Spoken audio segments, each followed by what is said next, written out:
तारीख में जब हमने देखते हैं स्थिति को, जब हमने स्टार्ट किया था एयरपोर्ट लॉकडाउन के बाद, तो हमारे पास 2, 4, 5 फ़्लाइट्स थी और पैसेंजर बहुत कम होता था। एक फ़्लाइट में बोइंग में जिसमें 180 पैसेंजर आता है, उसमें 15-20 पैसेंजर आ रहा था। आज की तारीख में, आज के दिन में मैं 19 फ़्लाइट्स ऑपरेट कर रहा हूँ टुडे, और मेरे पास 1965 इनकमिंग पैसेंजर हैं और आउटगोइंग पैसेंजर सिर्फ 965 है। तो इसका अर्थ ये है कि पैसेंजर्स अब आ रहे हैं।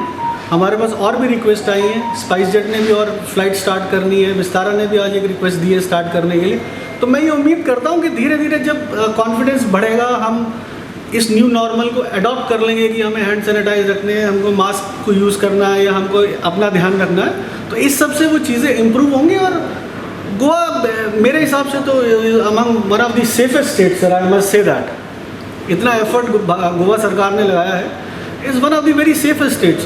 प्रॉब्लम सभी जगह है, सभी जगह कोविड है, बट गोवा मैं फिर भी ये महसूस करता हूँ कि बहुत सेफ़ है। और उस सेफ्टी के एंगल को और ज़्यादा बढ़ाने के लिए जो हमसे बन पड़ता है वो हम करने का प्रयास कर रहे हैं। एयरपोर्ट अथॉरिटी पूरी तरह से उसके पीछे